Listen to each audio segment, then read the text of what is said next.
Nexus Station 7 floated in the darkness of space like a small city made of metal and light. It was a trading hub, a place where humans and aliens came together to buy, sell, and sometimes cause trouble. The station sat at the edge of contested space, far from any planet, far from any real law. It was the kind of place where people came to disappear. Liked it that way. He worked in the lower docks, deep in the belly of the station where the air smelled like engine oil and recycled oxygen. His job was simple. Ships came in broken. He fixed them. Ships left working. Nobody asked questions and nobody bothered him. That was exactly how he wanted it. Was a man in his mid-30s with rough hands and a quiet face. He wore the same gray work clothes every day. His hair was messy and there was always grease somewhere on his skin. He looked like exactly what he claimed to be, a mechanic. Nothing more, nothing special. On this particular day, he was underneath a cargo shuttle, replacing a damaged fuel line. The work was boring, but boring was good. Boring meant safe. Boring meant nobody was trying to kill him. Above him, the station's speakers crackled to life. Attention, all personnel. The royal delegation from the Empire has arrived at Docking Bay 1. All civilians are advised to maintain distance and show proper respect. Paused his work. He had heard of them. Everyone had. They were a proud warrior race that had conquered 12 star systems in the last century. Their soldiers were tall, strong, and nearly impossible to kill. Their skin was silver, their eyes were gold, and they believed they were the greatest fighters in the galaxy. Most of the galaxy agreed with them. Returned to his work. They were not his problem. He had no interest in warriors or empires or any of the politics that kept the galaxy burning. He just wanted to fix his shuttle and go home to his small room and sleep. But the universe had other plans. 2 hours later, finished his repairs and gathered his tools into a heavy metal box. He walked through the lower corridors toward the supply room, his mind empty, his steps slow. He turned a corner and walked directly into someone. His toolbox hit the floor with a loud crash. Wrenches and screwdrivers scattered across the metal ground. Looked up and felt his stomach drop. Standing before him was a young woman with silver skin and golden eyes. She was tall and beautiful in a dangerous way, like a blade wrapped in silk. She wore armor made of black metal, and her white hair was pulled back in a warrior style. Behind her stood 6 massive guards, each one carrying weapons that could cut through steel. Princess, third daughter of the Emperor, stared down at the human who had just bumped into her. "What is this?" she asked. Her voice was cold and sharp. Said nothing. He bent down and began picking up his tools. One of the guards stepped forward and kicked the toolbox away from his hands. "The princess asked you a question, human." Looked up slowly. "I apologize, I did not see you. It was an accident." Tilted her head. She looked at him the way a cat looks at a mouse. "An accident? You dare touch royalty and call it an accident?" "Yes," said simply. The guards growled. One of them grabbed by the collar and lifted him off the ground. Did not resist. He hung there like a rag doll, his face calm, his eyes empty. Princess stepped closer. She studied him with curiosity. Most humans begged when they faced warriors. They cried, they trembled. This one did nothing, he just existed. "You are strange," she said. "You do not fear us." "Should I?" asked. The guard holding him squeezed. "You should fear death, human." Raised her hand and the guard dropped to the floor. She smiled, but there was no warmth in it. "I am bored," she announced. "This diplomatic mission has been nothing but talking and smiling and pretending to respect these weak species. I came here hopping for entertainment." She pointed at, "You will provide it." Stood up slowly, brushing dust from his clothes. "I am just a mechanic. And I am a princess who has never lost a fight." His golden eyes gleamed.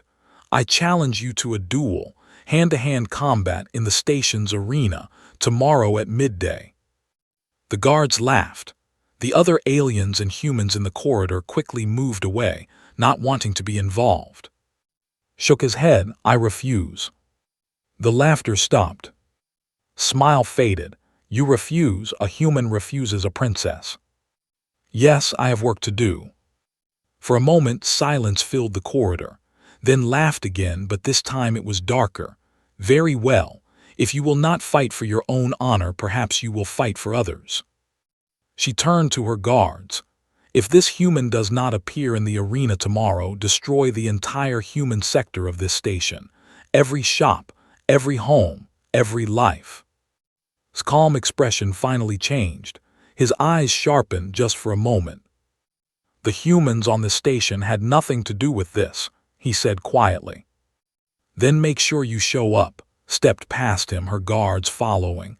She paused and looked back over her shoulder. You cannot last a minute against me, human, but at least your death will be quick. Consider it a mercy. She walked away, her footsteps echoing through the corridor. Stood alone among his scattered tools. He did not move for a long time. Then slowly he knelt down and began picking up his wrenches, one by one. A small woman with short black hair appeared from around the corner. Her name was, and she was the only person on the station that called a friend. She worked as an engineer on the upper levels, and she often came down to share meals with him. Her face was pale with fear. I heard everything. You have to run. There are cargo ships leaving tonight. I can hide you in one of them. Placed the last tool in his box and stood up. No. Are you insane? She will kill you. They are monsters in combat. Their princess has killed warriors from a dozen species. You are just a mechanic. Looked at her. His eyes were calm again, but there was something deep inside them, something old, something tired. If I run, he said softly, they will punish everyone here. The shop owners, the families, the children. I cannot let that happen. Grabbed his arm. Then let the station security handle it. Let the diplomats talk. There has to be another way. There is no other way. Gently removed her hand. I will fight. You will die. He picked up his toolbox and began walking toward his quarters. Maybe, he said without looking back, but they will not hurt anyone else. Watched him go, her heart heavy with fear. She had known for 3 years. He was quiet. He was kind. He fixed things and asked for nothing in return. But sometimes when he thought no one was watching, she saw something in his eyes. Something that did not belong to a simple mechanic. That night, news of the duel spread across the entire station. A human mechanic versus a princess. The betting boards opened within the hour. The odds were 500 to 1 against the human. Nobody expected him to survive. The morning came too quickly. Woke up in his small room at the bottom of the station. The room was tiny, just big enough for a bed, a small table, and a shelf with a few old books. There were no pictures on the walls, no decorations, nothing personal at all. It was the room of a man who did not plan to stay anywhere for long. He sat on the edge of his bed and looked at his hands. They were rough and the hands of a working man. But beneath the calluses and the grease stains there were older marks, thin white lines that most people would never notice, the scars of a different life. He closed his eyes and breathed slowly. He had not fought in 15 years. He had promised himself he would never fight again. But promises, he knew, were easy to break when other people's lives were on the line. Outside his door he could hear the station coming alive. Voices echoed through the metal corridors. People were talking about the duel. Some laughed at the foolish human who had challenged a princess. Others whispered about how there were bullies who picked on the weak. Nobody talked about himself. He was invisible, just another face in the crowd. That was exactly how he had designed his life. A knock came at his door. He opened it to find standing there, her face tight with worry.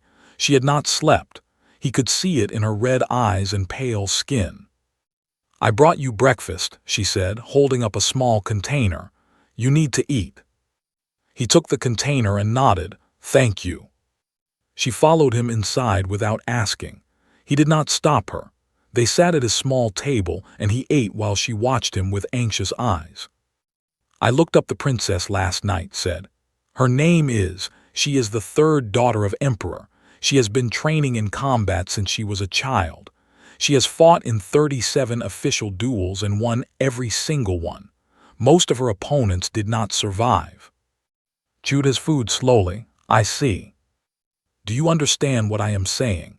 She has killed warriors twice her size. She once broke a fighter's spine with her bare hands. They are known for having the strongest bones in the galaxy." "I know." Slammed her hand on the table. "Then why are you so calm? Why are you acting like you are going to fix a broken engine instead of fight for your life?" Put down his food and looked at her. His eyes were steady. "Because panic will not help me." "What will help you? Prayer, magic, a miracle." He almost smiled, almost, something like that. Shook her head. She reached into her pocket and pulled out a small device. "I found this in the station's old records. Emergency escape pods in Section 12. They are old, but I checked them last night. 2 of them still work. If you lose the fight, if you are still alive, I can get you to one of them. You can escape."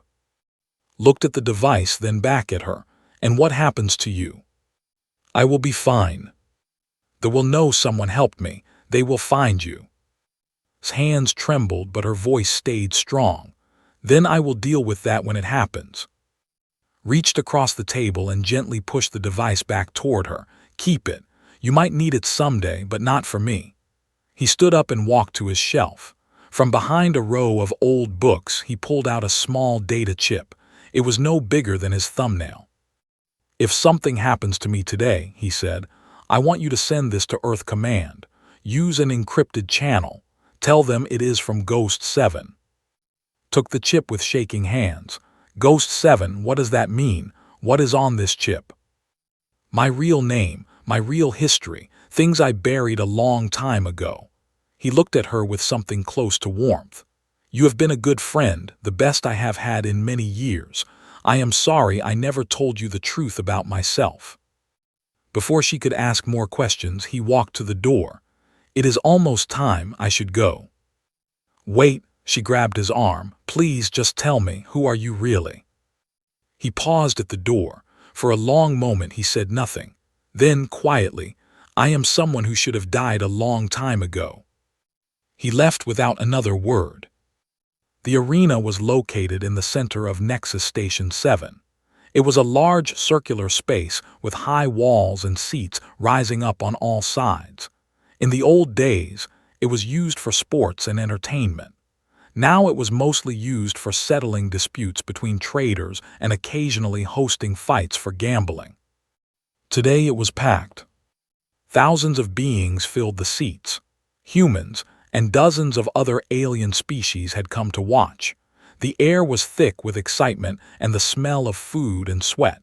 Betting terminals glowed with numbers. The odds against had risen to 600 to 1. In the royal viewing box, Princess sat on a throne of black metal. Her guards stood around her like statues. Her advisors whispered in her ears, telling her about the human she was about to fight. "His name is," one advisor said. "He has worked on this station for 3 years. Before that, he worked on mining ships in the outer sectors. No military record, no combat training. He is registered as a Class C mechanic." Laughed. "A mechanic. I'm about to fight a mechanic." "It will be a quick victory, Princess. A good show for the crowds." "Too quick," said with a sigh. "I wanted a challenge. This human will break in seconds." Her eldest brother, Prince, sat beside her. He was larger than, with broader shoulders and a face marked by old battle scars. He did not laugh. "Be careful," he said quietly. Turned to him with annoyance. "Careful of a mechanic." Of humans in general. His golden eyes were serious. "I fought in the border wars 10 years ago. I saw what humans can do when they are pushed. They are not like other species. They do not break the way you expect. They are soft and weak. Their bodies are fragile. Their lives are short. Yes, and yet they have survived every war they have ever fought. They have never been conquered, not once in their entire history. Leaned closer. Do not underestimate them, sister. Waved her hand dismissively. You worry too much. Watch and learn. I will show you how to handle humans. Below, the arena doors opened. The crowd roared as walked out onto the fighting floor. He wore his simple gray work clothes. He carried no weapons. He looked small and ordinary under the bright lights. The crowd laughed. Some threw food at him. Others shouted insults. Go home, human. You are already dead. Save us some time and surrender. Walked to the center of the arena and stopped. He stood with his hands at his sides, his shoulders relaxed, his face empty of emotion. He did not look at the crowd. He did not look at the royal box. He simply stood there, breathing slowly, waiting. In the stands, watched with tears in her eyes. She clutched the data chip in her hand so tightly that it cut into her palm. The opposite doors opened and Princess entered the arena. The crowd erupted with cheers.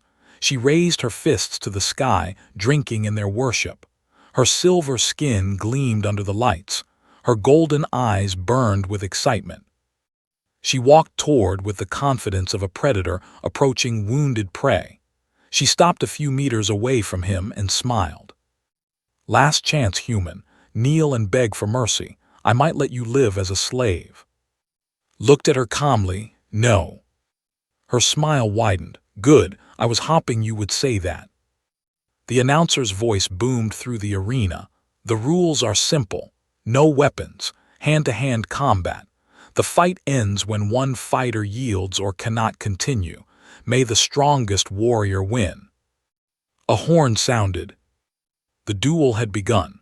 The horn's echo faded into silence. 10,000 beings held their breath. Princess began to circle like a wolf circling a sheep. Her movements were smooth and practiced.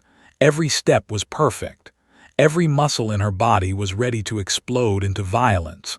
This was what she was born for. This was what she lived for. Did not move. He stood in the center of the arena with his hands at his sides. His eyes followed her, but the rest of his body was completely still. He looked like a man waiting for a bus, not a man about to fight for his life. The crowd began to murmur. Was the human frozen with fear? Had he already given up? Stop circling. She faced him directly, her golden eyes bright with hunger. You do not even raise your hands. You do not take a fighting stance. Are all humans this stupid or just you? Said nothing. Fine, said, I will make this quick. She attacked. Her fist shot toward his face with incredible speed. They were known for their strength but was also fast, faster than most of her kind. Her punch could shatter stone. It could break bones like twigs. It could kill a human with a single blow. The punch hit nothing but air. Had moved, not jumped, not dodged, just shifted. One moment he was there, the next moment he was slightly to the left. His fist passed through the space where his head had been, missing by less than a centimeter. The crowd gasped. Spun and attacked again. A kick this time, aimed at his ribs. It was faster than before, powered by her anger. Leaned back just enough to let it pass in front of him. The wind from her kick ruffled his hair. She attacked again, and again, and again.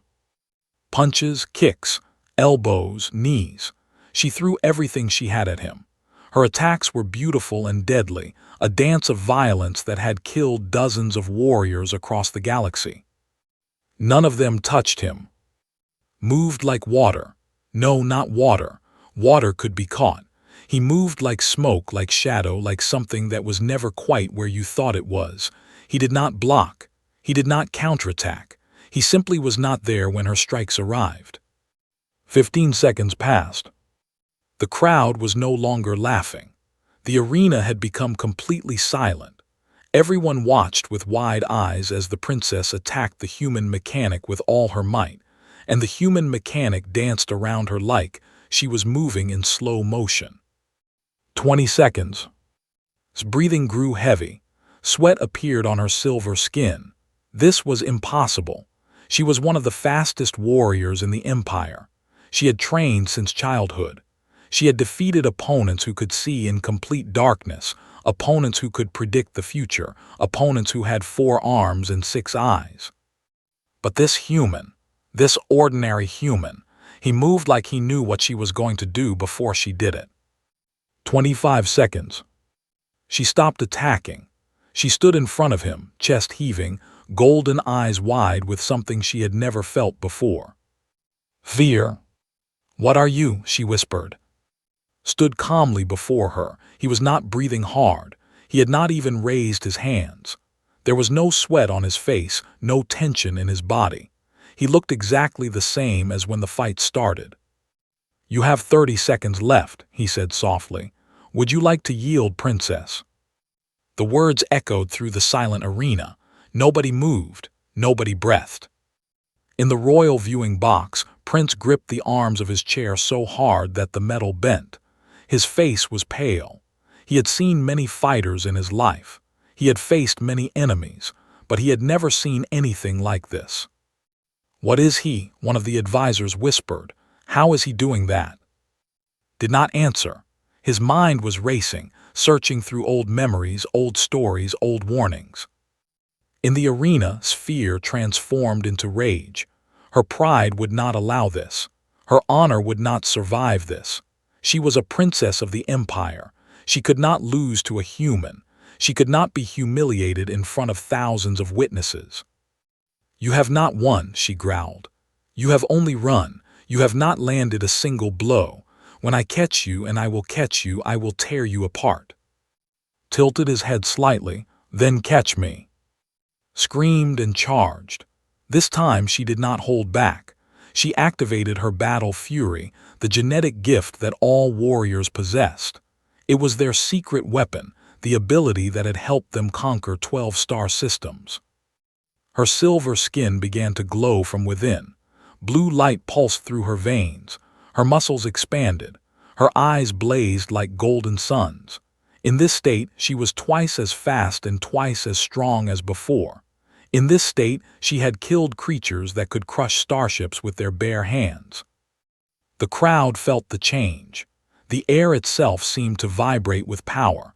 Others in the stands rose to their feet. This was the true strength of their people. This was the power that made them the greatest warriors in the galaxy. Attacked. She was so fast now that most eyes could not follow her. She was a blur of silver and blue, a storm of fists and fury. Her attacks tore the air itself, creating shockwaves that cracked the arena floor. 5 seconds of this assault passed. Then it was over. Nobody saw what happened. One moment was attacking with all the power of her battle fury.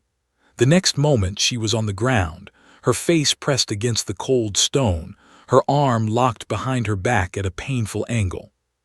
Stood over her, holding her arm with one hand. His other hand rested lightly on the back of her neck. His face was still calm, still empty, still impossible to read. He had moved. That was all anyone could say. He had moved, and now the princess was defeated. The arena exploded into chaos. Some people screamed. Some cheered. Some just stared in disbelief. The delegation roared with anger. Humans in the crowd hugged each other with tears streaming down their faces. But one voice cut through the noise. An old general in the stands rose to his feet. His name was, and he was over 200 years old. He had fought in the Crimson War 15 years ago. He had seen things that still gave him nightmares. He was trembling. "Impossible," he said, but his voice was loud enough to carry. Others turned to look at him. "That fighting style, that movement, I know it. I saw it once before in the war." Prince turned to the old general. "What are you talking about?" His ancient eyes were wide with terror. The ghost of Titan. He was a human operative. He infiltrated the Crimson Fortress alone and killed 12 of our greatest generals in a single night. He ended the war by himself. We were told he died in the final battle. The name spread through the crowd like fire. The ghost of Titan. Humans who remembered the war began to whisper. Aliens who had fought against humanity began to pale. "That is impossible," said. "The ghost was killed, we confirmed it." "Did you see the body?" asked. Did not answer. In the arena, released arm and stepped back. He offered her his hand to help her stand. "The minute is over, princess," he said quietly. Lay on the ground, her battle fury fatting, her body shaking. She was not hurt badly. He had been gentle with her. She realized that now. He could have broken her arm. He could have snapped her neck. He could have killed her 10 times over in the last 10 seconds. But he had not. She looked up at the human standing over her, and for the first time in her life, she understood what it meant to be truly outmatched. She did not take his hand. The arena descended into chaos. Pushed herself off the ground without taking his hand. Her legs were shaking. Her pride was shattered. She stood before him, covered in dust, her beautiful silver skin dull with defeat. She could not meet his eyes. Around them, the crowd was going mad. Humans were screaming, crying, hugging each other like they had just witnessed a miracle. Aliens were arguing, shouting, demanding explanations. The delegation was roaring with fury, their golden eyes blazing, but paid no attention to any of it. He simply turned and began walking toward the arena exit. His shoulders were relaxed. His hands hung loosely at his sides. He looked like a man who had just finished a normal day of work and was heading home for dinner. He did not get far. Station security poured into the arena from every entrance. Dozens of armed guards formed a wall between him and the exit. At the same time, the soldiers jumped down from the royal box, their weapons drawn.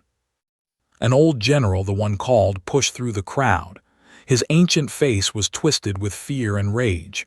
"Stop him! Do not let the ghost escape!" Stopped walking. He did not try to fight. He did not try to run. He simply stood in the middle of the arena, surrounded by guards and soldiers, and waited. Prince descended from the royal box with a squad of elite warriors. He walked toward slowly, carefully, like a man approaching a sleeping dragon. When he spoke, his voice was controlled, but there was tension beneath it. He said, "If that is even your real name, you have some explaining to do." Looked at him calmly. "I won the duel, your sister is alive, I have broken no laws. You are the ghost of Titan. I am a mechanic. Do not lie to me." His hand moved to the weapon at his hip. "I was young during the Crimson War, but I remember the stories. The ghost killed over 100 warriors. He destroyed the Crimson Fortress. He ended the war single-handedly and then vanished. We searched for him for years." Said nothing. "If you are him," continued, "then your presence here could be considered an act of war. Earth Command may have sent you to spy on us, to assassinate our princess. If I wanted to kill your sister, she would be dead." The words hung in the air like a blade. Every soldier tensed, every weapon pointed at. But he did not move, did not flinch, did not show any sign of fear. In the royal box, watched with hollow eyes. The truth of his words cut deeper than any blade. He had played with her. She had used all her power, all her skill, all her battle fury, and he had defeated her without throwing a single punch. She had never felt so small. A new figure entered the arena. It was a human woman in a formal diplomatic uniform. Her name was Director, the senior Earth representative on Nexus Station 7. She was in her 50s, with sharp eyes and gray hair pulled back in a tight bun. She walked with the confidence of someone who had survived many crises. But when she saw, her confidence cracked. Her face went pale, her steps faltered. "Operative," she said, her voice barely a whisper, "we thought you were dead." Looked at her without expression. "I am just a mechanic, Director." "Do not give me that." Her voice grew stronger, but her hands were shaking. "I was a junior analyst during the Crimson War. I read your mission reports, all of them. I know what you did. I know what you are." Stepped forward. "So it is true, he is the ghost." Did not confirm or deny. She looked at with something between awe and fear. Why are you here? Why did you fight the princess? Why did you reveal yourself after all these years?" "I did not reveal anything," said. "I simply did not want innocent people to suffer for my mistake. The princess threatened to destroy the human sector if I did not fight, so I fought. And now I would like to go home and sleep. I have work tomorrow." The absurdity of his words hung in the air. Here was a man who had just revealed himself as one of the deadliest warriors in human history, and he was talking about sleep and work like nothing had happened. Turn 2, "Prince, I understand your concerns, but this man has committed no crime. He won a fair duel. Whatever he may have been in the past, he is a civilian now. He has lived peacefully on this station for 3 years." "He is a weapon," said coldly. "He is a person, and persons have rights under the Nexus Accords. You cannot arrest him without cause." The Crimson War was cause enough. The Crimson War ended 15 years ago. A peace treaty was signed. All combatants were pardoned on both sides. Met his gaze without backing down. That includes him. His jaw tightened. He turned to look at, studying him with new eyes, the mechanic's clothes, the tired face, the grease stains on his hands. It was hard to believe this ordinary-looking man was the legendary ghost who had brought the Empire to its knees. And yet, when looked into his eyes, he saw something there, something deep and old and infinitely patient. It was the look of a man who had seen too much death and wanted no more of it. But it was also the look of a man who could kill everyone in this arena if he chose to. "Father needs to know about this," said finally. He pulled out a communication device and stepped away. On the far across the galaxy, Emperor received the transmission in his throne room. He was old now, older than he looked, with silver skin that had faded to gray and golden eyes that had seen empires rise and fall. He watched the recording of the duel in silence. He watched his daughter, his proud and powerful daughter, get taken down like a child fighting an adult. He watched the human mechanic move in ways that no human should be able to move. And then he heard the name. The Ghost of Titan. His hands gripped the arms of his throne. Memories flooded back. The Crimson War. The night when his greatest generals were slaughtered in their own fortress. The fear that had gripped the Empire when they realized they were fighting something they could not understand. He had been a young warrior prince back then. He had been one of the few who had actually seen the ghost in action and survived. The experience had haunted him for years. And now the ghost was back. "Father," his voice came through the communicator. "What are your orders? Should we arrest him? Should we demand his execution?" Was silent for a long moment, then slowly he spoke. "No." "Father, order to stand down. Order all forces to stand down. Do not provoke the human, do not touch him. Let him go." "But father, he humiliated our princess. He humiliated the Empire." He showed mercy. His voice was heavy with exhaustion. He could have killed everyone in that arena. Instead, he held back. He let her live. Do you understand what that means? Was silent. "It means he does not want war," continued. "It means he is tired. It means he just wants to be left alone, and we will give him that. The council will not accept this. Then the council can fight him themselves." His golden eyes hardened. "I fought in the Crimson War, son. I lost friends. I lost brothers. I know what that human is capable of. We will not poke this dragon. Not today, not ever." The transmission ended. In the arena lowered his communicator. His face was unreadable. He looked at for a long moment, then nodded to his soldiers. "Let him pass." The soldiers hesitated, then stepped aside. A path opened to the exit. Walked through without a word. As he passed, the prince spoke quietly, just loud enough for him to hear. "My father remembers you." Paused. "I remember him too. He says you showed mercy today." "I did." "Why?" Turned to look at him. For a moment his eyes held something other than emptiness, something sad, something human. "Because I have killed enough," he said, "and I am tired." He walked out of the arena and disappeared into the station's corridors. Behind him, the crowd slowly began to disperse. History had been made today. The galaxy would remember this moment for generations, but did not care about history. He just wanted to go home, fix his broken shuttle, and pretend that none of this had ever happened. But deep down, he knew that was no longer possible. The ghost had awakened, and nothing would ever be the same. The days after the duel were chaos. News of the fight spread across the galaxy faster than light itself. Every news station, every social feed, every tavern and trading post was talking about the same thing. A human mechanic had defeated a princess in hand-to-hand combat. The ghost of Titan was alive. Nexus Station 7 became the center of the universe overnight. Ships arrived by the dozens, carrying journalists, diplomats, military officials, and curious travelers who wanted to see the place where history had been made.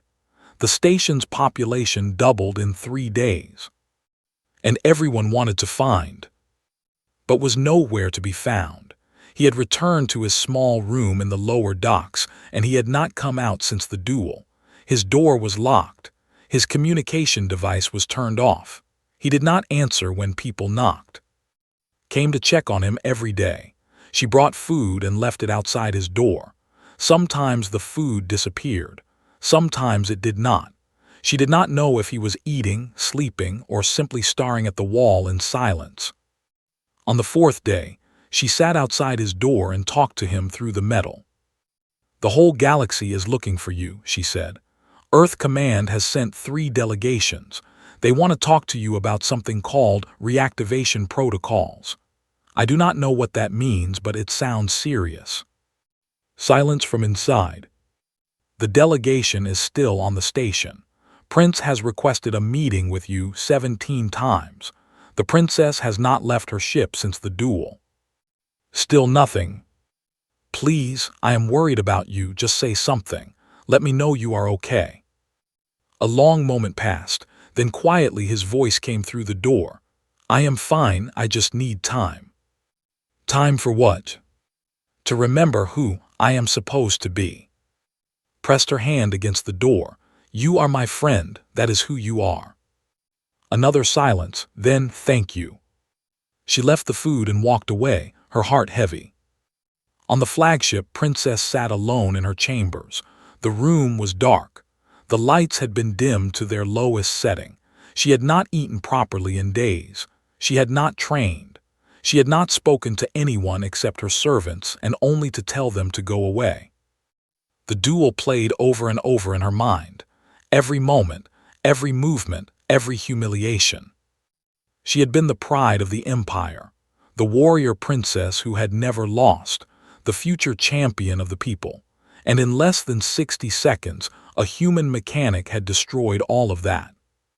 Not just defeated her, he had made her look like a child playing at war.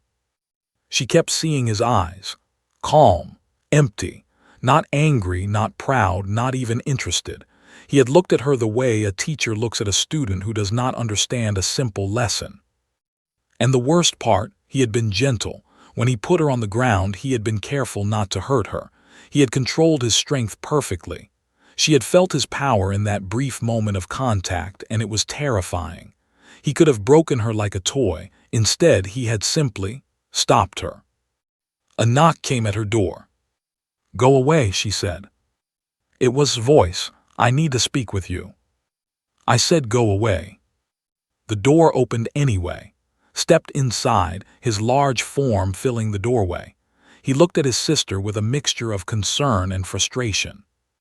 "You cannot hide forever," he said. "I am not hiding, I am thinking." "About what?" "About how everything I believed was wrong." Walked across the dark room and sat down across from her. His golden eyes glowed softly in the dim light. "Father called again. He is worried about you." Laughed bitterly. "Father is worried about the Empire's reputation, not about me." "That is not true." "Is it not? The third princess defeated by a human, The shame will follow our family for generations." Was quiet for a moment. Then he said, "Father told me something about the ghost, about the Crimson War." Looked up. He said that during the war the ghost infiltrated the Crimson Fortress alone. No backup, no support, just one human against the most heavily guarded military base in the Empire. His voice was heavy. "In one night he killed 12 of our highest generals. He destroyed our command structure. He ended the war." "I know the story. But do you know the rest?" Leaned forward. "Father was there that night. He was a young prince assigned to guard duty at the fortress. He saw the ghost with his own eyes." Stared at him. "Father never told me that." "He does not like to talk about it. He says the ghost moved through the fortress like death itself. Our soldiers could not see him, they could not hear him, they just died, one by one, silently in the dark." Shook his head.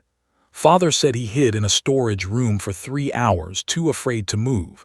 He heard the ghost pass by his door twice. Both times he thought he was going to die." Felt a chill run down her spine. Their father was the emperor.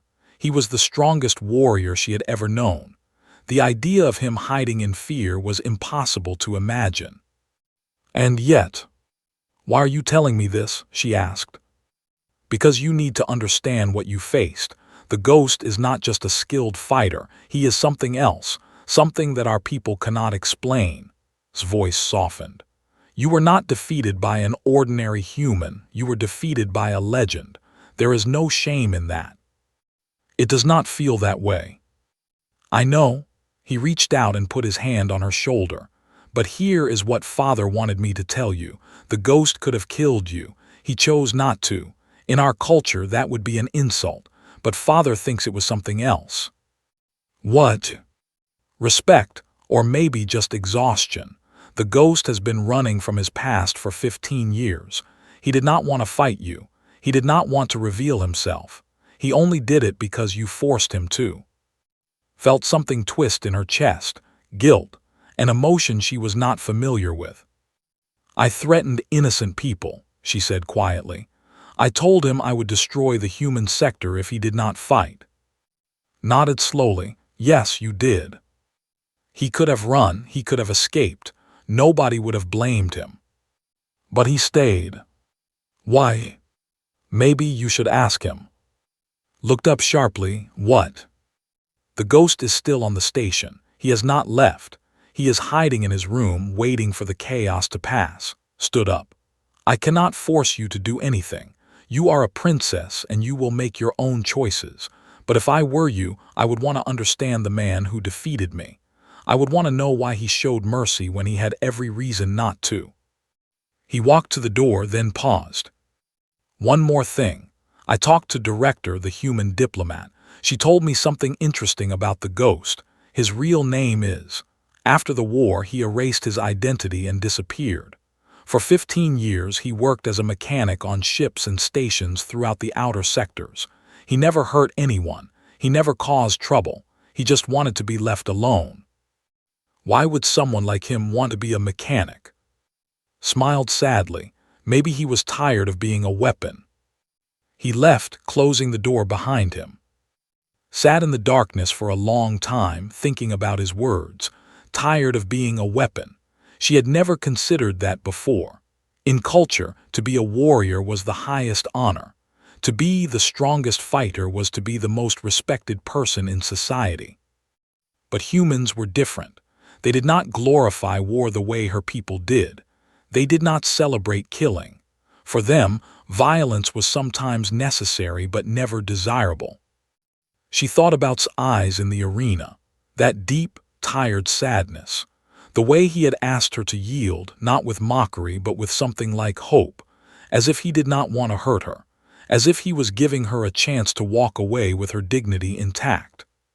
She had refused, she had attacked with all her fury, and he had still been gentle. For the first time in her life, Princess began to wonder if strength meant something different than she had always believed. 1 week after the duel, Princess made a decision.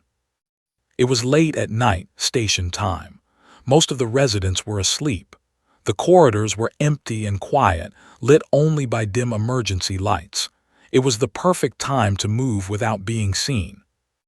Left her ship wearing simple clothes instead of her royal armor. No guards, no weapons, no symbols of her status. She looked like any ordinary traveler, just another alien passing through the station. She made her way to the lower docks. The air grew thicker as she descended, heavy with the smell of oil and machinery. The walls were older here, stained with years of use. This was not the kind of place a princess was supposed to visit. She found the door she was looking for, a small room at the end of a narrow corridor. There was no name on it, no marking of any kind, just a number, 247. She stood in front of the door for a long moment. Her heart was beating fast. She was not sure why she had come. She was not sure what she wanted to say. All she knew was that she needed answers, and only one person could give them to her. She knocked. Silence. She knocked again. "I know you are in there," she said quietly. "I am not here to fight, I just want to talk." More silence, then slowly the door slid open. Stood in the doorway. He looked different than he had in the arena, smaller somehow, more tired. He was wearing the same gray work clothes and there was fresh grease on his hands. Behind him she could see his tiny room, a bed, a table, a shelf of books, nothing else. He studied her for a moment, his eyes unreadable.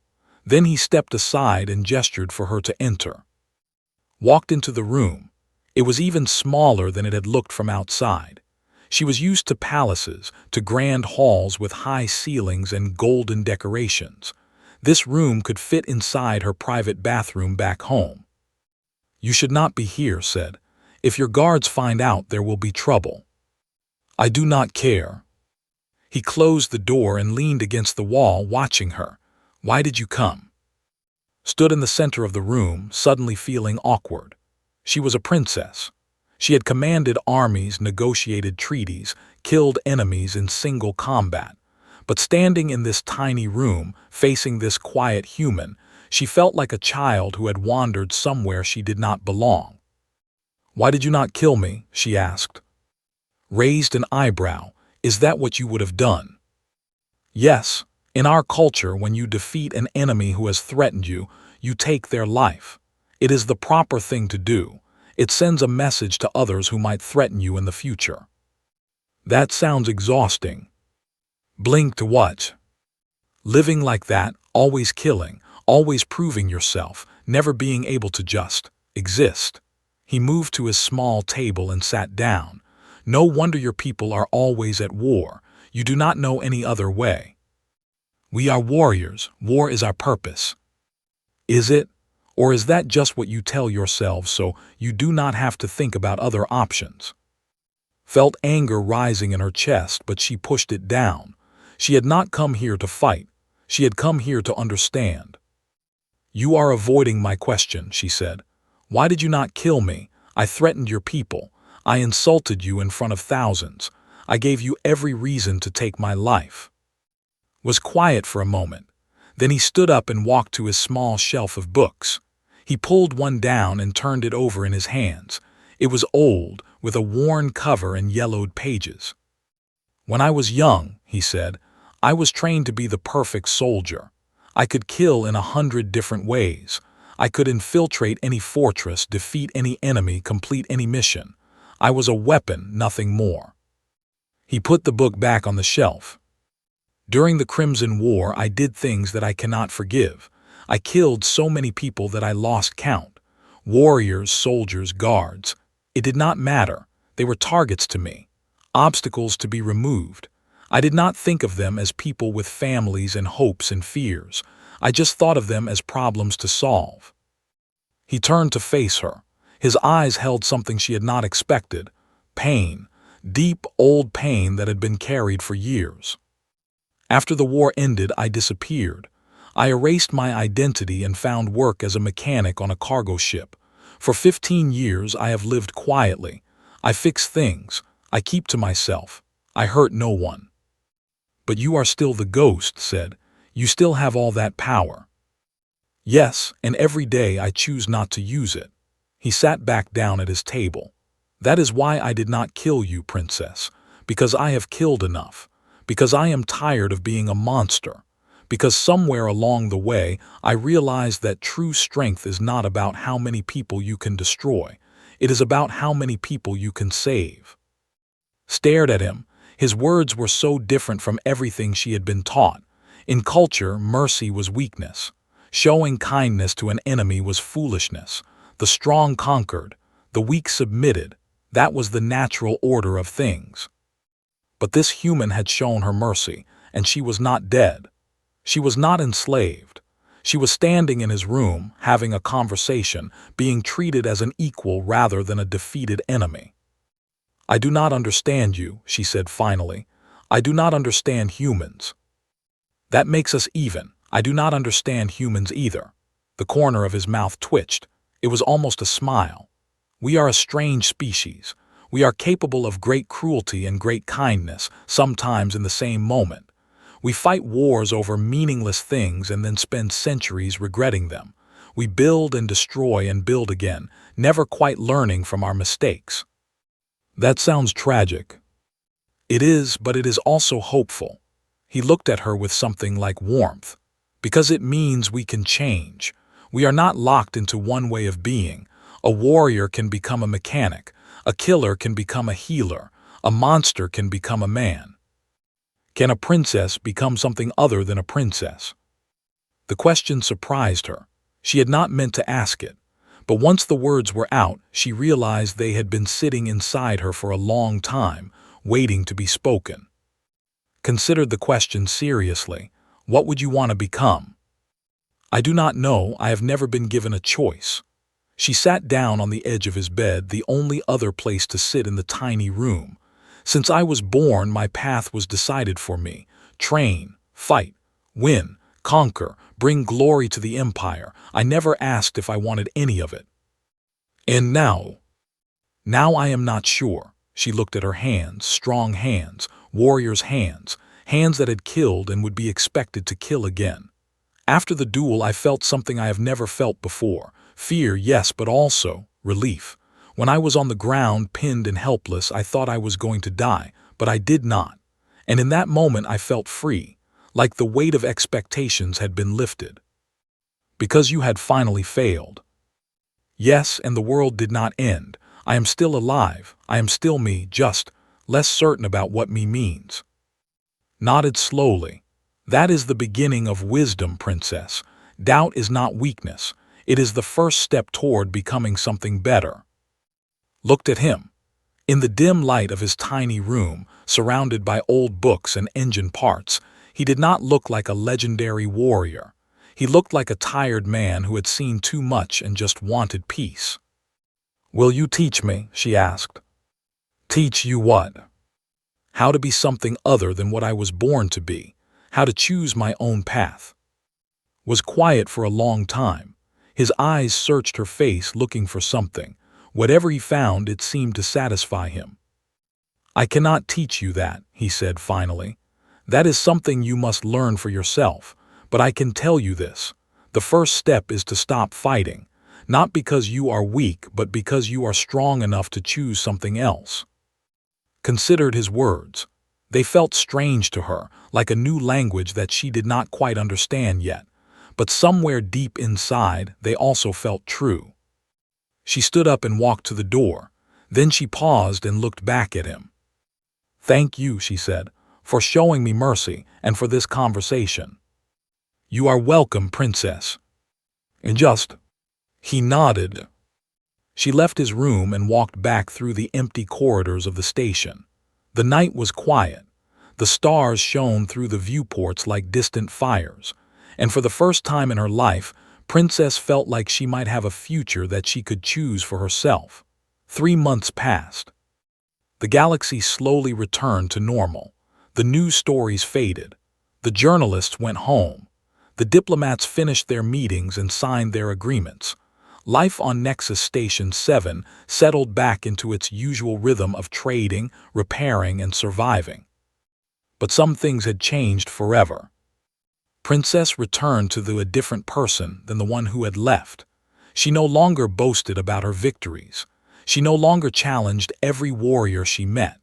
Instead, she spent her time in the great libraries of the capital, reading books that she had never bothered to open before. Human history, human philosophy, human art and literature and science. She read about their wars, yes, but also about their peace treaties. She read about their cruelty, but also about their kindness. She learned about humans who had given their lives to save strangers, humans who had built hospitals and schools in war zones, humans who had chosen forgiveness over revenge. The more she learned, the more confused she became.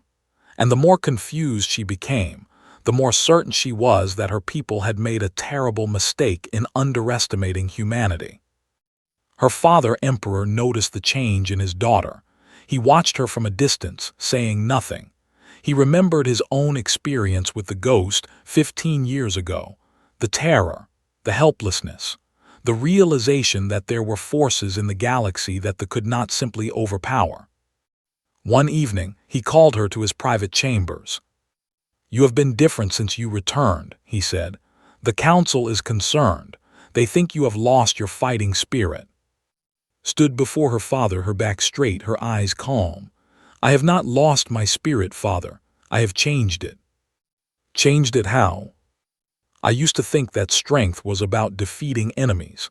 Now I think it is about understanding them." Studied his daughter for a long moment. Then slowly he smiled. It was a rare thing, that smile. Had seen it only a handful of times in her entire life.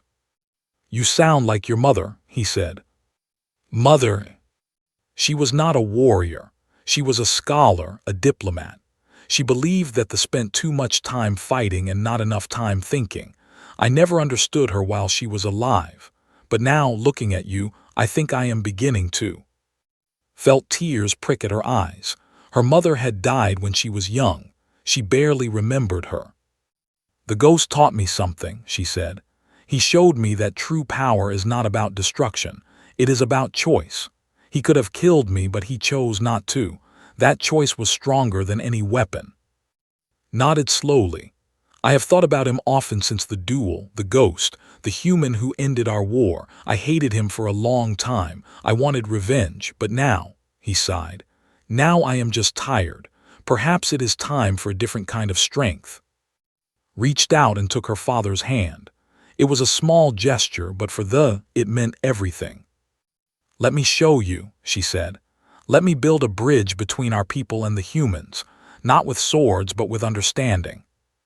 Looked at his daughter, and for the first time in years he felt something like hope. "Very well," he said, "show me." On Nexus Station 7, life had returned to normal for most people, but not for. The ghost was no longer a secret. Everyone on the station knew who he was. They knew what he had done. They knew what he was capable of. Some looked at him with fear. Some looked at him with awe. Some looked at him with hatred. But did not change. He continued to work in the lower docks, fixing ships and engines like he had always done. He continued to live in his tiny room. He continued to keep to himself. The only difference was, after the duel, she had started spending more time with him. She brought him lunch every day. She sat with him while he worked, asking questions about the ships he repaired. She did not ask about his past. She did not ask about the ghost. She just treated him like a friend. One day, while they were sharing a meal in his workshop, she finally asked the question that had been on her mind for months. "Are you happy?" He paused, a piece of bread halfway to his mouth. "Happy?" "Yes, are you happy with your life? Living here, fixing ships, being alone most of the time?" He thought about it for a long moment. "I am content," he said finally. "I have peace. I have work that needs to be done. I have a friend who brings me food and asks too many questions." Smiled. "That is not an answer. It is the only answer I have." She reached across the table and put her hand on his. It was a bold gesture, and she half expected him to pull away. But he did not. "You deserve more than just contentment," she said. "You deserve happiness." He looked at her with eyes that had seen too much death. "I am not sure I know how to be happy. I forgot a long time ago." "Then let me remind you." A message arrived at the station that evening. It was from the Empire, addressed to official channels, diplomatic encryption. The station's communication officer nearly had a heart attack when he saw who it was from. Read the message in his room alone. It was from Princess. The message was formal but warm. She thanked him for the mercy he had shown her. She thanked him for the conversation in his room. She told him about the changes she was trying to make, the bridges she was trying to build between their peoples. And at the end, she made a request. "I want to learn," she wrote. "Not to fight, but to understand. I want to know why humans are the way they are. I want to know why a warrior would choose to become a mechanic. I want to know how to be strong without being cruel. I am asking you to teach me, not as a student asking a master, but as one person asking another. I do not know if you will accept. I do not know if it is even possible, but I had to ask. Whatever you decide, I want you to know that meeting you changed my life. You showed me that there is more to strength than victory. You showed me that mercy can be the greatest power of all. With respect and gratitude." Read the message 3 times. Then he set down his data pad and looked out the small window of his room. Stars drifted by slowly, distant suns with distant worlds, each one full of people living their own lives, fighting their own battles. For 15 years he had been hiding, running from his past, trying to forget the monster he used to be. He had thought that if he was quiet enough, invisible enough, the universe would leave him alone. But the universe had other plans. A princess had challenged him. He had won. And now somehow that victory had started something new, not a war but a conversation, not destruction but understanding, not death but the possibility of change. He picked up the data pad and began typing a response. The words came slowly at first, then faster. He told her about his life, his choices, his regrets. He told her about the darkness inside him and the light he was trying to find. He told her that he did not know if he could teach her anything, but he was willing to try. When he finished, he hesitated for a moment.